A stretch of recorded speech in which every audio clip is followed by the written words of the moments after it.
We have all heard about collective consciousness, and not only with regards to the hive mind of ants and bees. Virtually, no one will doubt that if we conduct a survey and use its averaged result in order to reveal people's true needs, those results will closely reflect the reality. Wikipedia is a good example of how collective mind works. Everybody can add and edit information without restrictions here.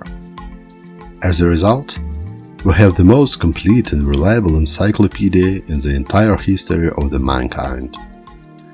Here is another great example of collective intelligence at play. In 1906, an unfortunate cow laid down its life for a place in mathematical history. 1, 10, 264, 417. The cow was the subject of a guess the weight competition at a village fair. The lucky person who came closest would win the slaughtered animal's meat. 1020, 2130. The amazing thing was, nobody guessed correctly. 570. And yet, everybody got it right. 4,510. To show you how they did it, I'm not going to use a cow. I'm going to use a jar of jelly beans. 450. 800. 12,000. 7,000. How many jelly beans do you think there are in this jar? 80,000. 80,000. No, actually, 50,000. 50,000? Yeah. Okay, 50, yeah, okay. It's incredibly difficult for anyone to guess how many jelly beans there are. I asked 160 people, and most were way off the mark. Everything from 400 right up to 50,000 beans. In fact, only 4 people got anywhere near the correct answer of 4,510.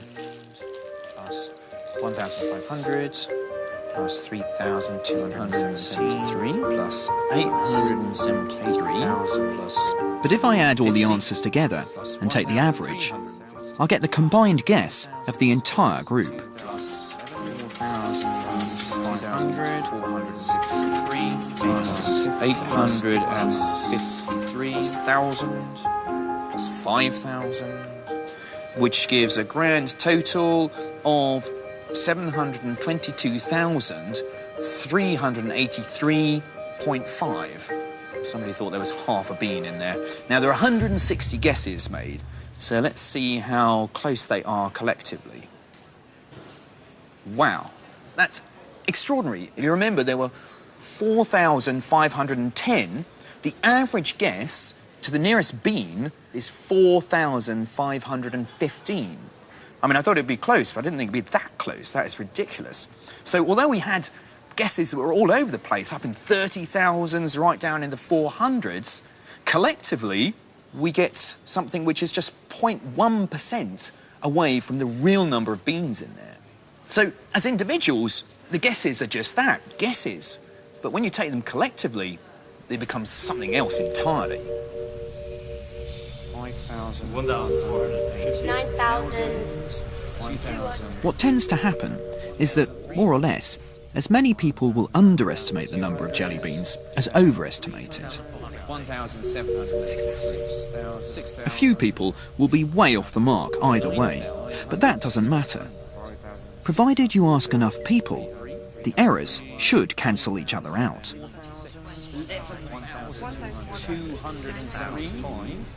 700. The accuracy of the group is far greater than the individual. We call this the wisdom of the crowd. We also had the opportunity to take part in a survey. We had to watch a short video and guess how much money there was in the piggy bank. It was known that the piggy bank had coins of only one denomination, 10 rubles each. It sounds like a BBC team experiment, doesn't it? What happened as a result?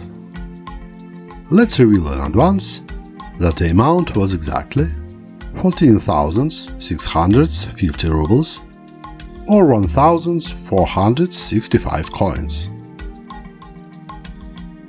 Almost 100 persons were interviewed. The answers differed widely from each other. The Hive Mind evaluated piggy bank capital as much as only 9,188 rubles. It was 1.5 times less than the real amount. Simple statistical processing just confirmed the reliability of the differences. 95% of the results fall within a narrow range from 8,600 to 9,770 rubles, which is far from the real amount.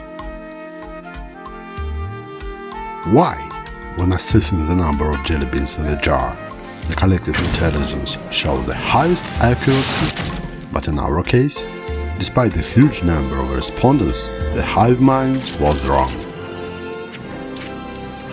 And then we had an interesting idea. To test our hypothesis, we carried out an alternative survey using the same video. This time though, we worded our question differently. You see some handfuls of toy tokens. How many of them do you think are on the video? And the collective intelligence didn't disappoint in this case. The average result was 1,543 tokens. Unfortunately, the respondents group wasn't as large as in the first case, so 95% of the answers fell within a wider range. Nevertheless, the true value was within the same interval. Thus, in terms of statistics, the collective consciousness guessed everything correctly. How is this possible? We count money and we see less than it really is. We count neutral items and see the true amount. Why? It could be assumed that in all cases, the algorithm for the work of mind is as follows. All coins or tokens are the same. So let's estimate the number of coins and find out how many there are. Then multiply the result by the face value, 10 rubles, and we get the amount of money in a piggy bank. Everything is very simple and should work in all cases. What happens in reality? For neutral items, tokens or jelly beans, the result of a rough estimation is pretty close to the truth. For money, it is greatly underestimated. Perhaps this is due to the fact that the money is a desirable item. We always think that we don't have enough of it. We want it. We are greedy. Therefore, when we look at money, we see less of it than there actually is. By the way, that's why we are ready to spend more when we don't pay cash and less when we pay cash, the real money. This logic can also be reversed.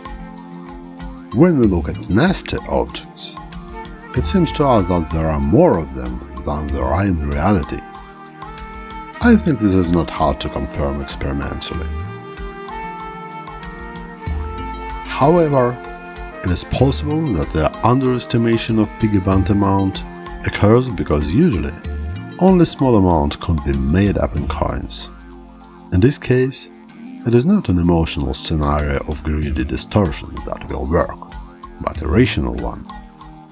There are no serious amounts of small change, and any number of coins will be perceived as an insignificant sum. So, when contemplating the pile of large bills, we will have to see the amount of money much larger than the real one. Other interpretations are potentially possible as well. Anyway, we found out that in a number of cases, the collective mind is relentlessly pursuing the truth, despite the potential mistakes of each individual. On the other hand, basic needs and preferences can influence even the collective consciousness and make us, as a community, see a distorted version of reality. However, what is reality? And does it exist at all?